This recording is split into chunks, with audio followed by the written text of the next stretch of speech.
Hi everyone, good morning. তো এখন সকাল বাজে 7টা। আমি এখন গোবর দিয়ে নিচ্ছি উঠানে, কারণ আজকে তো পৌষ সংক্রান্তি। সবাইকে জানাই পৌষ সংক্রান্তির অনেক অনেক শুভেচ্ছা।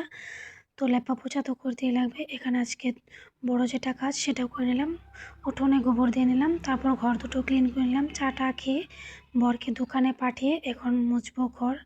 আর ছেলেকে অন্য জায়গায় রেখে এসেছি, তো ওকে নিয়ে ঘর মোছা যায় না, বারবার ও খেলা করে, তো তার জন্য ওকে অন্য জায়গায় রেখে এসেছি। আর আমার ঘর 3টে মুছতে তো অনেকটা টাইম লেগে যাবে, তার জন্য অন্য জায়গায় রেখে এসেছি। আর আমার সংসারে কাজ করতে আমার খুবই ভালো লাগে। কার কীরকম লাগে আমি জানি না, কিন্তু আমার খুবই ভালো লাগে।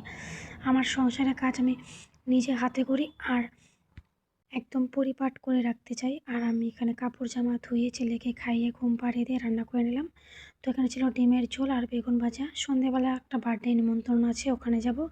আর সন্ধেবেলা যেহেতু আজকে আমাদের পশুরা অনেকটা নিয়ম, আর আমার শ্বশুর বাড়িতে প্রচুর নিয়ম। আমার বাপের বাড়িতে বেশি নিয়ম নেই। বাপের বাড়িতে অনেক কিছু আঁকায়, মানে বেশি কিছু আঁকায় না, যেগুলো আর কি কৃষকরা কাজ করে সেগুলো আঁকায়, আর গরুকে পিঠে দেয়। আর আমার শ্বশুরবাড়িতে প্রচুর নিয়ম, প্রশ্ন আঁকাতে হয়, তারপর অনেক কিছু আঁকাতে হয়।